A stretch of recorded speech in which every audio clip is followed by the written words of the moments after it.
Champions ট্রফিতে কোটি কোটি টাকা আয়ের সুযোগ। একটা সময়ে খেলাধুলা বিনোদনের মধ্যেই সীমাবদ্ধ ছিল। তখন ছিল না অর্থের মোহ, কিন্তু খেলাধুলায় পেশাদারিত্ব আসার পর থেকেই অর্থের ঝনঝনানি বেড়েছে। বর্তমান বিশ্বে এমন অনেক তারকা আছেন যারা মাঠে খেলেই বিশ্বের সেরা ধনীদের তালিকায় স্থান করে নিয়েছেন। আগামী বছরে ফেব্রুয়ারিতে পাকিস্তানে হবে চ্যাম্পিয়ন্স ট্রফি।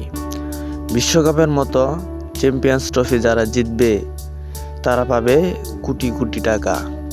চ্যাম্পিয়ন্স ট্রফির জন্য $70 মিলিয়ন বাজেট অনুমোদন করেছে আন্তর্জাতিক cricket council (ICC). Media report অনুসারে ভারতীয় ক্রিকেট বোর্ডের BCCI সচিব জয় শাহ সভাপতিত্বে ICCর অর্থ ও বাণিজ্যিক কমিটি যাচাই বাছাই করে বাজেটের অনুমোদন দিয়েছে। একটি সূত্র জানিয়েছে, আনুমানিক বাজেট প্রায় $70 মিলিয়ন। এর সাথে অতিরিক্ত খরচের জন্য $4.5 মিলিয়ন বরাদ্দ করা হয়েছে। অতিরিক্ত বাজেটের বিষয়ে সূত্রটি জানিয়েছে, ভারত যদি পাকিস্তানের মাটিতে চ্যাম্পিয়ন্স ট্রফিতে খেলতে না যায় তাহলে বিকল্প ভেন্যুতে খেলার জন্য প্রয়োজন পড়বে।